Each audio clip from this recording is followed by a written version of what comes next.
আপনাদেরকে যিনি সবচেয়ে বেশি ভালোবাসেন যেনারা, একজন হচ্ছেন আপনার পিতা আর একজন হচ্ছেন মাতা।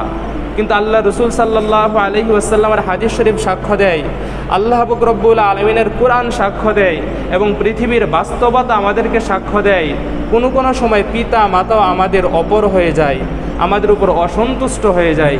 এজন্য আপনারা অ্যাভেলেবল বিভিন্ন নিউজ দেখতে পাবেন যে পৃথিবীর জমিনে কিছুদিন পূর্বেও আমি একটি নিউজ দেখেছিলাম যে একজন মেয়ে আপন বাবাকে লাইভে এসে প্রকাশ্যে ছুরিকা আঘাত করে পৃথিবীর জমিন থেকে বিদায় করে দিয়েছে। পৃথিবীর জমিনে আপনি এমন অনেক বাবা পাবেন যে বাবা তার সন্তানের প্রতি অসন্তুষ্ট হয়ে তার সাথে সম্পর্ক ছেদ করে ফেলেছে।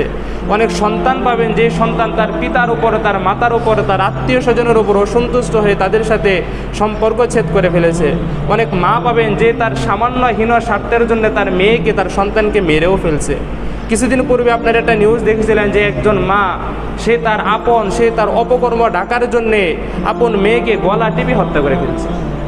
তো এই জন্যে এগুলো আমাদেরকে শিক্ষা দেয় যে পিতামাতা আমাদের আপন, অন্যান্য মানুষ আমাদের আপন, কিন্তু ওনারা আমাদের চিরস্থায়ী আপন নয়। চিরস্থায়ী আপন মাত্র দুইজন সত্তা, একজন হচ্ছে আল্লাহ, একজন হচ্ছে আল্লাহ পাক রব্বুল আলামিনের রাসূল।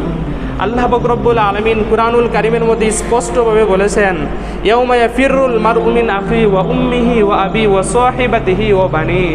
আল্লাহ পাক রব্বুল আলামিন যখন বিচার কার্য শুরু করবেন, যখন আখিরাতের ময়দান, হাসরের ময়দান আল্লাহ পাক রব্বুল আলামিন শুরু করবেন, ওই দিন কোনো পিতা তার সন্তানের পরিচয় দেবে না, কোনো মা তার সন্তানের পরিচয় দেবে না, কোনো সন্তান তার পিতামাতার পরিচয় দেবে না, কোনো স্বামী তার স্ত্রীর পরিচয় দেবে না, কোনো স্ত্রী তার স্বামীর পরিচয় দেবে না।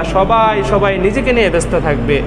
যেই দিন সমস্ত নবী রসুলগণ পর্যন্ত পড়বে যে নাফসি নাফসি, আমি আমাকে নিয়ে ব্যস্ত, ওই দিন আপনার পিতাও আপনাকে চিনবে না, আপনার মাতাও আপনাকে চিনবে না। যেখানে আপনার পিতা, আপনার মাতা আপনাকে চিনবে না, সেখানে আর পৃথিবীর অন্য কোনো মানুষ আপনাকে চিনবে না।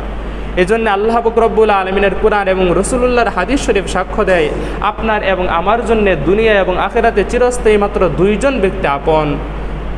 একজন হচ্ছেন আল্লাহ পাক রব্বুল আলামিন, আরেকজন হচ্ছেন আমাদের রাসূল।